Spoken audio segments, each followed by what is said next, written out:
Do you plan to move to DRC someday? No, I don't think so. I don't have. I would say that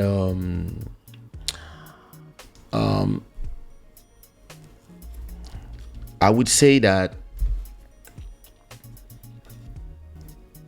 in DRC, especially right now, if you move right and if you're a hustler, you can make a lot of money. You can really make a lot of money, and you can get a great house, people that work for you, a gardener, a cook, etc., and have a decent life. But as I already told my theory about that. I really believe that when you've been somewhere for long enough, and depending on who you hang out with, right? Some people, they live in France, and they are Congolese of origins, or they still have Congolese papers, and they only hang out in Strasbourg-Saint-Denis, in Château Rouge, and they only hang out with Congolese people, or in Brussels, they only go to Matongé, and they only go with the Congolese crowds. They only have Congolese girlfriends, boyfriends, they speak Lingala all the time, etc., etc. And they actually keep their culture impermeable from the new culture. So they're in France, and maybe at a point they never get their French papers, like my parents, but then their kids, they are born in France. And so these kids, what up, Prince Kamit? These kids, what up, respect ALC. So these kids born in France, they are the ones that have the mixed culture. And a lot of them, if they stay in the Congolese circle, their parents only speak to them in Lingala. With their friends, they only speak in Lingala or Swahili or Chiluba or Kikongo. These people continue really being Congolese people in Europe or in whatever country they are. And it's the same for every nationality.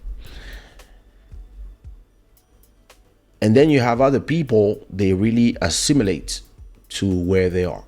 So to give you an example, if I talk about my life personally, I arrived in France when I was 7, and I've been speaking French. I was speaking French already in Congo with my parents. And when I arrived in France, I really start speaking French. And because most of the Congolese rich people tend to buy in Belgium because it's the ex-colony. But my dad being on assignment in Paris, we were actually not around other Congolese families. I think maybe there was one of Mobutu's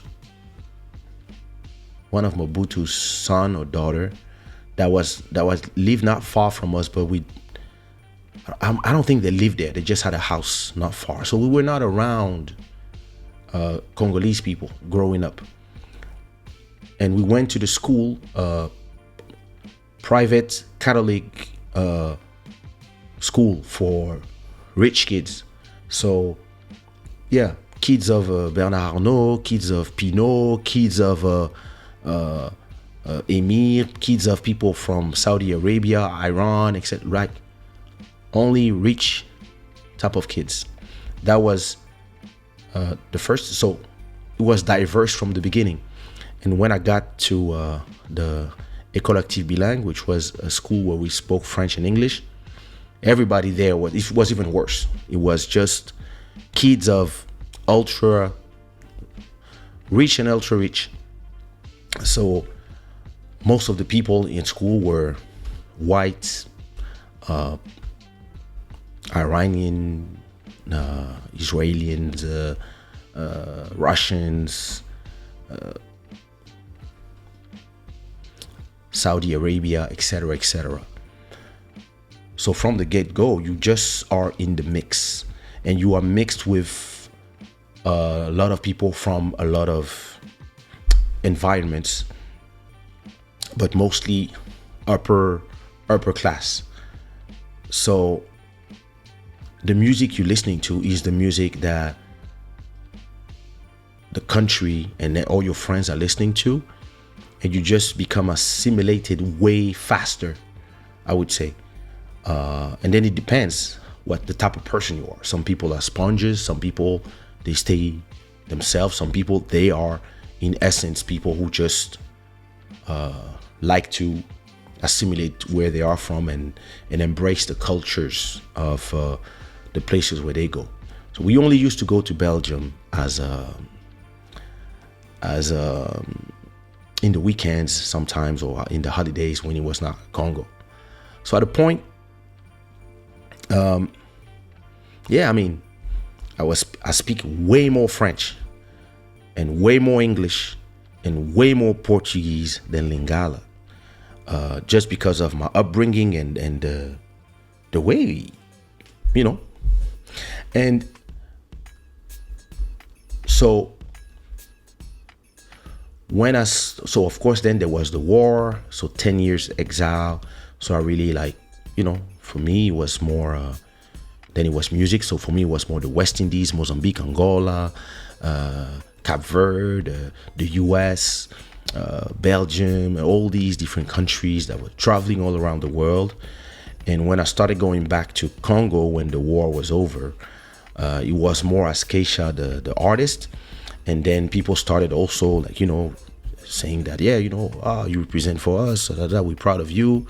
But at that moment, I was already a multicultural person. So my second album was Worldwide Chico, because I just believed, to me, that I was just worldwide.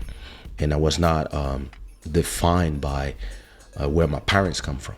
Even if the roots are the roots, and you have to respect the roots and never forget them. What is important is, even if the roots are important, what is the most important is where the branches are going. And when I go to Congo today, listen, I don't know why people don't want to say those things, but to me, I'm just like, yo, I could not live there.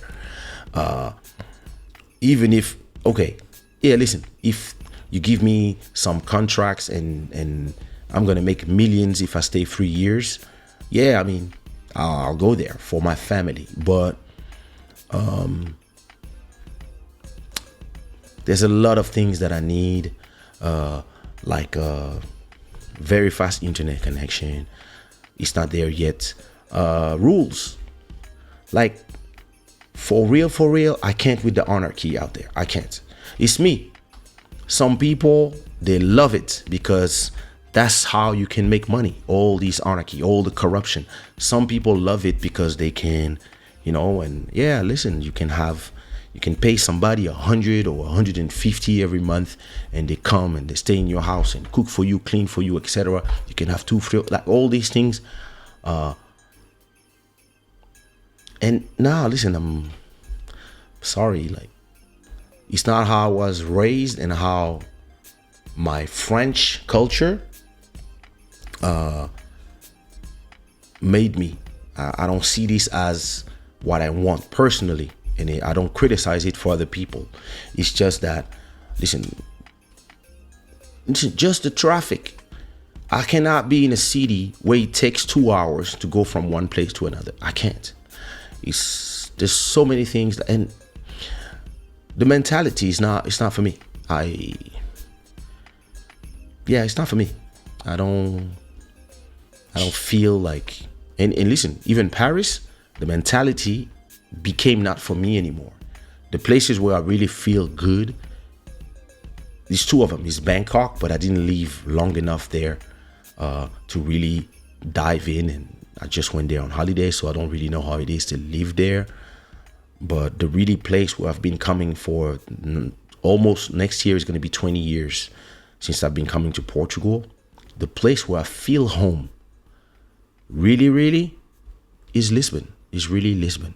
That's where I really feel like, yeah, that's the place I want to be, that I feel like home. So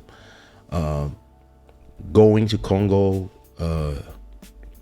once or twice a year, yeah, that's more than enough for me. And it doesn't mean that I don't love it there. It doesn't mean that I have land there. I have stuff that I own there, stuff that my parents own. We have like, but personally, yeah, my life is here, and the stuff that I'm going to buy is going to be here, probably, etc., etc. So where I want to raise my daughter is here, and we'll see what the future. Things change, countries change, and they might become, as you change and the country changes, you might meet at a point. Maybe in 10 years I will say, yo, yeah. But it might be Dakar, Senegal, for example. That is the right place for me, or somewhere else. Like, if I look at my ex, the mother of my son, so she used to live in Algeria. Then she moved to Belgium. She stayed there, did her classes, etc. Then at a point she was in France, and then she was in Guinea-Bissau, and now she's in Angola. And it's in Angola that she found what she needed. She's doing her businesses, etc., etc. So I don't subscribe to the idea that because you are Senegalese or Congolese or whatever, that at a point you have to return. That's some stuff that the activists love to put to people. Yeah, some people, yeah, they need that connection to the continent, go back and do things. Some people don't, and I respect both people. That was a long answer to just say no.